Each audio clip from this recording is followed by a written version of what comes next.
My daughter's teacher kept humiliating her in front of the class. I taught her a lesson she'll never forget. My daughter Lily had always loved school until she got Mrs. Thornton for second grade. The first week seemed fine. Lily came home excited about her new classroom pet turtle and the reading corner with bean bags. She'd spend hours at night practicing her spelling words and drawing pictures for her teacher. I thought we'd gotten lucky with such an enthusiastic start to the year. Then the red cards started. Mrs. Thornton had this system where kids got green cards for good behavior, yellow for warnings, and red for being in trouble. Lily got her first red card for asking to use the bathroom during math time. She'd raised her hand and waited, but Mrs. Thornton said she should have gone at recess. Lily wet herself a little trying to hold it and had to wear lost and found clothes the rest of the day. When I emailed Mrs. Thornton about it, she said children need to learn time management.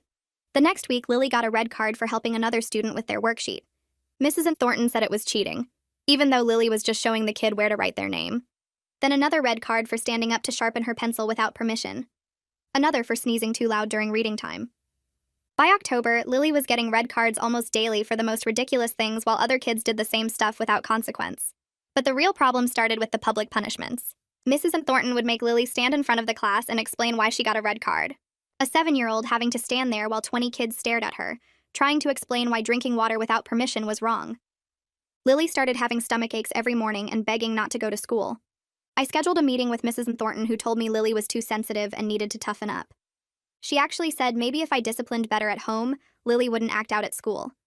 I asked what acting out meant, and she listed things like humming quietly while working and wiggling in her seat. Normal 7-year-old stuff. I tried going to the principal, but Mrs. Thornton had been there 15 years, and he said she had her own methods that worked. The worst day was when Lily got a red card for crying. She'd skinned her knee at recess and was trying not to cry, but tears were rolling down her face. Mrs. Thornton made her stand up and tell the class that crying was for babies, and second graders were big kids. The whole class laughed while my daughter stood there with a bloody knee trying to apologize for having feelings. That night, Lily asked me if she was a bad kid. She said Mrs. Thornton told the class she gave out more red cards to Lily than anyone else this year. I decided Mrs. Thornton needed to understand what real consequences looked like. First, I started volunteering in the classroom every week. Mrs. Thornton couldn't say no because the school encouraged parent involvement. I'd sit in the back taking notes on everything. Not obviously just jotting things down in a little notebook with a smile. Mrs. Thornton would ask what I was writing, and I'd say just remembering funny things the kids said. But she'd see me write whenever she gave Lily a red card. It made her nervous. Then I befriended all the other room moms. We had coffee, talked about our kids, and I'd casually mention how stressed Lily was about all the red cards. They started sharing their own concerns about Mrs. Thornton's strictness. Soon everyone was comparing notes about unfair punishments. The mom gossip network activated, and suddenly everyone was watching Mrs. Thornton's every move. I also started sending the most cheerfully aggressive emails. Every red card got a response asking for detailed clarification about the classroom rules. If humming was disruptive, what about tapping? If standing without permission was wrong, what if a child dropped something? I'd CC the principal on every third email, just to keep everyone informed about classroom management. Mrs. Thornton had to spend hours responding to my concerns. The turning point was the winter concert. I volunteered to help coordinate and got myself in charge of the parent seating chart. I made sure Mrs. Thornton's biggest critics were sitting right behind her. During the show, I arranged for Lily to do a special introduction thanking all the teachers, except mysteriously forgetting Mrs. Thornton. When people asked why, I'd whisper about the red card situation. By intermission, every parent was side-eyeing Mrs. Thornton. Then came the class Valentine's party. I volunteered to bring supplies and showed up with everything in red. Red plates, red cups, red napkins, red decorations. I kept saying how much Lily loved the color red now thanks to seeing it so much this year. The other parents caught on and started making jokes about Lily's red card collection. Mrs. Thornton's face matched the decorations. The masterpiece was during Teacher Appreciation Week. I organized the class gift and suggested everyone write notes about what their kids learned this year. I helped Lily write hers, which said, "Thank you for teaching me that. Even when I try my best, it's not good enough, and that some people just won't like me no matter what." I made sure that card was right on top when Mrs. Thornton opened the gift in front of all the parents. The room went dead silent. Requested Reds is on Spotify now. Check out link in the description or comments. Mrs. Thornton's face turned bright red as she read the first few words of Lily's card out loud, her voice confident at first, but trailing off when she realized what she was saying. She shuffled it quickly to the bottom of the pile and tried to move on to the next card, but Michelle leaned forward with this sweet smile. She asked if we could pass the notes around, so everyone could read all the wonderful things the kids wrote. Mrs. Thornton's hands actually shook a little as she handed the stack to the parent next to her. I watched the cards make their way around the circle while Mrs. Thornton stood there frozen, her smile looking more like a grimace. Parents started reading, and their expressions changed from pleasant to confused to horrified. One mom covered her mouth with her hand. Another one glanced at Mrs. Thornton with raised eyebrows and then looked at me. The room got really quiet except for the sound of cards being passed around. Mrs. Thornton tried to laugh it off and said something about how kids have such interesting perspectives, but nobody laughed with her. The party wrapped up fast after that, with parents suddenly remembering they had places to be. Michelle caught up with me in the parking lot while I was buckling Lily into her car seat. She touched my arm and her voice was quiet but urgent. She told me her daughter Emma had been getting red cards for stuff that made no sense, like organizing her crayons during free time or asking to get a tissue. Michelle said she thought Emma was just having trouble adjusting to second grade and maybe being too sensitive. But after reading Lily's card and thinking about all the stories Emma had been telling her, she realized it wasn't Emma's fault at all. We stood there between our cars while the other parents drove past, and Michelle asked if we could meet for coffee tomorrow to talk about what was really happening in that classroom. I gave her my number, and we agreed to meet at the Starbucks near school at 9 in the morning. The next day I got there first and ordered my usual latte. Michelle showed up right at 9, but she had another woman with her. Michelle introduced her as Aaliyah and explained that she'd mentioned our coffee date to Aaliyah at drop-off that morning. Aaliyah's son was also in Mrs. Thornton's class, and when Michelle mentioned the red cards, Aaliyah practically begged to come along. We grabbed a table in the corner away from other people, and I pulled out my phone to show them photos of some of Lily's red cards. Aaliyah stared at them and then dug through her purse to show us her son's red cards from just this week. One was for breathing too loud during silent reading. Another was for fidgeting with his pencil during a lesson. Michelle pulled up photos on her phone too, and we spread them all out on the table between our coffee cups. The three of us started comparing notes about what our kids had been telling us, and a pattern emerged that made my stomach hurt. Mrs. Thornton had a group of kids she targeted constantly, while other children did the exact same behaviors without consequences. We decided right there that we needed to document everything our children told us about each school day. Aaliyah suggested we create a shared document where we could all add entries with dates and times and specific details about what happened. I left that coffee shop and drove straight to the school to schedule a meeting with the counselor. The secretary tried to tell me the counselor was booked up for weeks, but I said it was urgent regarding my daughter's mental health and I'd wait as long as necessary. The counselor found 10 minutes for me that afternoon. I sat in her tiny office surrounded by motivational posters and told her about Lily's stomach aches every morning and how she'd started having trouble sleeping. The counselor listened and took notes, nodding along like she'd heard this before. When I mentioned Mrs. Thornton's name, the counselor's pen stopped moving and she got this careful look on her face. She said she couldn't discuss other students due to privacy rules, but she'd seen several second graders this year with similar stress symptoms. Then she suggested I might want to talk to other parents to see if they had concerns too. The way she said it made it clear she was telling me something without actually telling me something. I thanked her and left, feeling like I'd just gotten confirmation that this was bigger than just Lily. That evening, Michelle called me and said she'd told her husband Curtis about everything we'd discovered at coffee. Curtis was on the school board, and Michelle said he was shocked because Mrs. Thornton had always gotten glowing reviews from the principal. She told me Curtis was going to quietly ask around with the other board members to see what they knew. 2 days later, Michelle texted me that Curtis had found out 3 other board members had received complaints about Mrs. Thornton this year. The principal never forwarded any of those complaints to the board like he was supposed to. Curtis was livid because the board was supposed to be informed about serious parent concerns, especially patterns of complaints about the same teacher. The following Monday, I showed up for my regular volunteer shift in Mrs. Thornton's classroom, but this time I wasn't just helping kids with their worksheets or organizing supplies. I was watching everything. I sat in the back with my notebook and wrote down what I saw with timestamps. At 9:15, Mrs. Thornton gave a red card to a boy named James for tapping his pencil on his desk. At 9:43, she didn't say anything when another kid did the exact same thing for twice as long. At 10:20, she gave Lily a red card for getting up to throw away a tissue without permission. But at 10:35, another girl got up and sharpened her pencil without asking, and Mrs. Thornton just smiled at her. I documented it all. The same 5 kids kept getting red cards while other children did identical behaviors and got praised or ignored. Mrs. Thornton kept glancing back at me while I wrote, and I could see her getting more tense as the morning went on. After class, Mrs. Thornton asked the kids to line up for lunch and then walked over to where I was packing up my stuff. She had her arms crossed and asked why I was really volunteering so much this year. Her voice had this edge to it that wasn't there before. I looked up at her and gave her my sweetest smile. I told her I just loved being involved in Lily's education and seeing how second grade worked.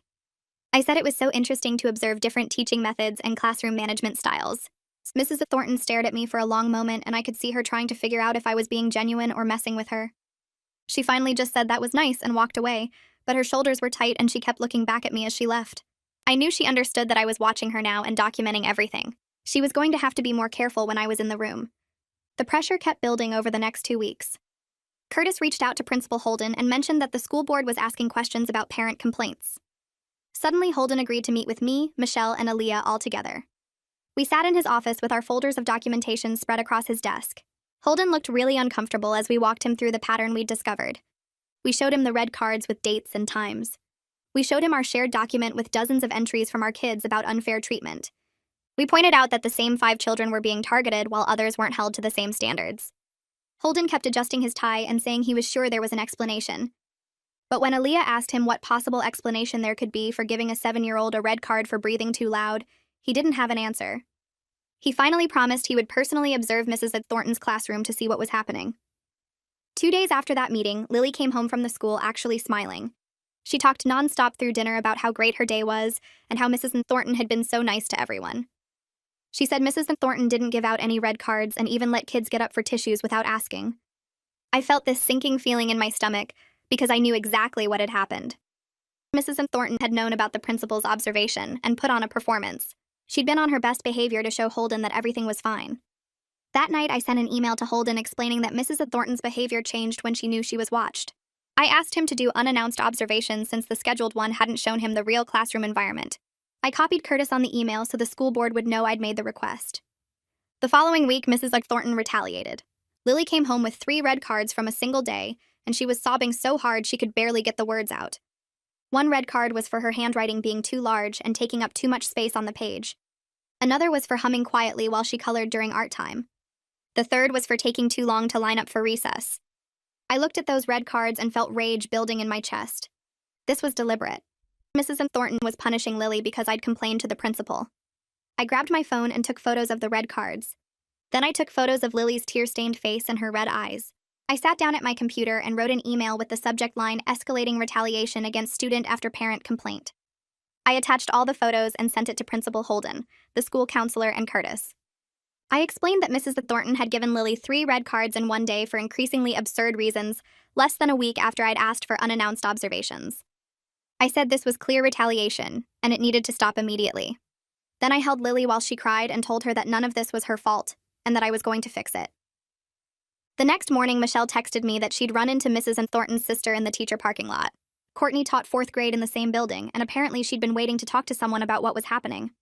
Michelle said Courtney looked nervous when she approached her, kept glancing around like she didn't want anyone to see them talking. Courtney told Michelle that her sister had changed over the past 2 years, becoming more rigid and angry about everything. She complained constantly about entitled parents who questioned her methods and problem children who couldn't follow simple rules. Courtney said she'd tried talking to her sister about being more flexible, but Mrs. Thornton insisted that kids today needed stricter boundaries and tougher consequences, or they'd never learn respect. Michelle asked if Courtney had noticed her sister targeting specific students, and Courtney went quiet for a long moment before admitting that yes, she'd seen the pattern. Mrs. Thornton would fixate on certain kids and find fault with everything they did while ignoring the same behaviors in other students. Courtney said she felt guilty for not speaking up sooner, but Mrs. Thornton was her sister, and she didn't want to cause family problems by reporting her. Michelle thanked her for being honest, and Courtney made Michelle promise not to mention where the information came from, because she still had to work in the same building.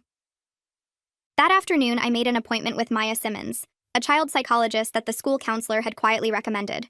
I took Lily in the following week and watched through the observation window as Maya talked with her using dolls and drawing activities. Lily drew a picture of her classroom with herself standing alone in front of the other kids, and when Maya asked her to explain it, Lily said that's where she had to stand when she got in trouble. Maya asked how that made her feel, and Lily said scared and embarrassed because everyone stared at her. She drew another picture of herself with a big red card covering her whole body. After the session, Maya called me into her office and said Lily was showing clear signs of anxiety directly related to the classroom environment.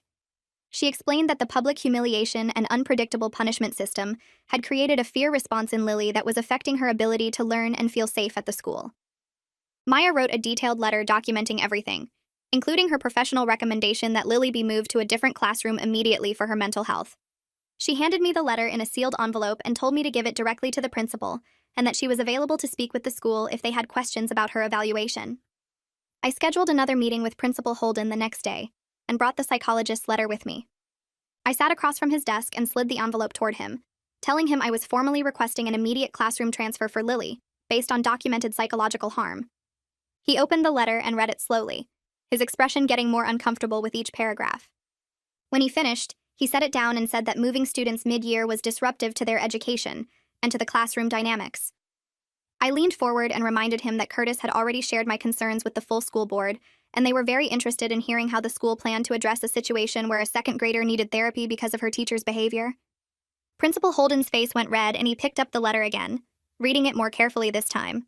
He asked if I'd really go to the school board with this, and I told him I already had copies of everything, including Maya's letter, my documentation from classroom observations, and statements from other parents. He sat back in his chair and rubbed his temples. 3 days later, Principal Holden called me back to his office and said he'd spoken with Mrs. U. Smith, the other second-grade teacher, and she was willing to accept Lily into her classroom. But he needed time to prepare both teachers for the transition and make sure it went smoothly. He said he couldn't do it immediately because there were procedures to follow. I pulled out my phone and opened my calendar, counting out 7 days from that morning. I told him Lily would be in Mrs. Smith's classroom by that date, and if she wasn't, I'd be attending the next school board meeting with my full documentation and Maya's letter. I'd already confirmed the meeting date with Curtis, and knew I could get on the agenda. Principal Holden looked like he wanted to argue, but instead he just nodded and said he'd make it happen. I thanked him for his cooperation and walked out of his office feeling like I could finally breathe properly for the first time in months. That evening, my phone rang with a number I didn't recognize. I answered it and heard Mrs. Thornton's voice, shaky and angry at the same time. She said she'd heard about the transfer request and wanted to talk to me directly about this situation. I stayed quiet and let her talk. She said I was trying to ruin her career over normal classroom management, that she'd been teaching for 15 years and never had problems like this before. Her voice got louder as she talked, saying that if I'd just disciplined Lily better at home, none of this would be happening. I felt my jaw clench but kept my voice calm when I finally responded. I told her that making 7-year-olds stand in front of their classmates and apologize for having feelings wasn't normal, and that giving a child a red card for crying when they had a bloody knee wasn't classroom management. Mrs. Thornton started crying and saying I didn't understand how hard teaching was, how entitled parents had made her job impossible. I said that calling parents entitled when they advocated for their children said everything I needed to know about her teaching philosophy. Then I hung up. My hands were shaking, but I felt good about not letting her manipulate me into feeling guilty. The following Monday morning, I walked Lily to Mrs. Smith's classroom instead of Mrs. Thornton's. Mrs. Smith met us at the door with a warm smile and showed Lily where her new desk was, right next to a girl who immediately started telling Lily about the class guinea pig. I watched Lily's shoulders relax as Mrs. Smith explained the classroom routines in a kind, patient voice. There were no colored cards on the wall, just a chart with everyone's names and stickers for completed work. When I picked Lily up that afternoon, she was actually smiling and talking fast about everything they'd done. She said Mrs. Smith let them get tissues whenever they needed them, and didn't get mad when someone asked a question during instruction time. That night at dinner, Lily ate everything on her plate without complaining about a stomachache. The next day, Mrs. Smith sent me an email saying that Lily was a delightful student who participated actively in class discussions and followed directions beautifully. She said Lily seemed a little nervous at first, but was already making friends and adjusting well to the new classroom environment. 2 days later, Michelle called and asked if I'd meet her and Aaliyah for coffee. When I got there, they both looked exhausted and stressed. Michelle said Emma was still getting red cards almost daily and coming home in tears, and Aaliyah's son had started having nightmares about school. They wanted to know if I'd help them get their children transferred too. I pulled out my folder with copies of all my documentation and walked them through exactly what I'd done. I showed them how to document specific incidents with dates and times, how to request meetings with the principal, and what to say, and how to get their children evaluated by a psychologist if needed. Michelle said Curtis had already told her he'd support them with the school board, and Aaliyah was ready to fight as hard as necessary to protect her son. Within 2 weeks, both Emma and Aaliyah's son were moved to different classrooms. Then another parent I barely knew called me asking for help, and her daughter got transferred too. Principal Holden couldn't pretend anymore that this was just one difficult parent making unreasonable complaints. 3 more students had left Mrs. Thornton's classroom in less than a month, and the pattern was impossible to ignore. Curtis called me one evening and said the school board had scheduled a special session to discuss the situation. The district superintendent was getting involved because multiple families had filed formal complaints, and the board couldn't keep handling it at the school level. He said Francine Guidry was reviewing all the documentation from every family, including my classroom observation notes, the psychologist evaluations, and the email chains with Principal Holden. Curtis told me that Francine had already told Principal Holden that his failure to address the complaints earlier had created a serious problem that now required district-level intervention. The principal had tried to explain that Mrs. Thornton was a veteran teacher with an established track record, but Francine apparently shut that down fast by pointing out that his job was to supervise all his teachers regardless of their tenure. Curtis said the next few weeks were going to get intense, but the district was finally taking this seriously. The following Monday morning, Mrs. Thornton didn't show up to the school. A substitute teacher took over her classroom and the office sent out a brief email saying Mrs. Thornton was on administrative leave while the district conducted an investigation. I heard from Michelle that the substitute was young and friendly, and the kids in that classroom visibly relaxed the moment she walked in. Parents started reporting that their children were suddenly enjoying school again, that the morning stomach aches and anxiety symptoms were disappearing. One mom told me her daughter had stopped having nightmares about getting in trouble at the school. Another said her son was actually volunteering to answer questions in class again instead of staying silent to avoid attention. The change was immediate and obvious, which made it even clearer how bad things had been with Mrs. Thornton. During the investigation, 2 parents of former students reached out to me through the school parent network. They said their children had been in Mrs. Thornton's class in previous years and had similar experiences with excessive red cards and public humiliation. Both families had complained to Principal Holden at the time, but he'd told them that Mrs. Thornton's methods were effective, and their children needed to toughen up and learn to handle criticism. One parent said her daughter had cried every morning before school that entire year, but they'd been told it was normal adjustment stress. The other parent said their son had developed such severe anxiety that they'd ended up pulling him out for homeschooling the following year. Both families said they'd eventually given up fighting the system and just tried to survive the year, but they wished they'd pushed harder. Now they wanted their experiences documented as part of the investigation to show this wasn't a new problem. I forwarded both families' stories to Francine along with all my documentation, and she added everything to the official investigation file. The district's review process took another 3 weeks while they interviewed more parents, reviewed Mrs. Thornton's personnel file, and consulted with the teachers' union about their options. Francine called me on a Tuesday afternoon and asked if I could come to her office the next day to discuss the outcome. I arrived at the district building and found Francine waiting in a small conference room with a folder thick with paperwork. She told me the district had decided to offer Mrs. Thornton early retirement instead of going through the termination process. I felt my stomach drop because it sounded like Mrs. Thornton was getting away with everything, but Francine quickly explained that they had more than enough evidence to fire her outright. The problem was the teachers' union would fight the termination and drag the process out for at least 2 years, maybe longer, and during that whole time Mrs. Thornton would either be teaching or collecting full pay while on administrative leave. With the early retirement offer, she'd be gone within 2 weeks and would never be allowed to teach in this district again. She'd also lose the chance to work in any other district in the state, because the early retirement would be noted in her file with the circumstances. Francine said it wasn't perfect justice, but it was the fastest way to make sure Mrs. Thornton never had another classroom of kids to damage. Mrs. Thornton accepted the retirement offer 3 days later. The school board met the following week to address Principal Holden's role in the situation. Curtis called me after the meeting and said it had gotten heated, with several board members demanding answers about why Holden had ignored so many parent complaints over the years. The board voted to formally reprimand him for failing to properly supervise his staff and for not documenting or forwarding serious parent concerns to the district level. Curtis told me quietly that Holden was hanging on by a thread, and one more incident of any kind would cost him his job. The board also voted to implement new policies requiring principals to keep detailed records of all parent complaints and to immediately forward anything involving potential harm to students to the district office. They created a parent liaison position at each school so families would have someone besides the principal to talk to when problems came up. 6 months passed and Lily transformed back into the happy kid she'd been before 2nd grade. Mrs. Smith's classroom became her safe place where she participated in discussions, helped other students, and actually looked forward to the school each morning. She still tensed up sometimes when she made mistakes on assignments and I'd catch her checking my face to see if I was disappointed, but her therapist said those responses would fade with time and positive experiences. I was grateful every single day that I'd fought instead of accepting that 2nd grade would just be a terrible year to survive. Other parents started calling me when they had problems at the school, asking for advice about how to advocate for their kids, and I helped them document concerns and navigate the system that had tried so hard to protect Mrs. Thornton instead of protecting children.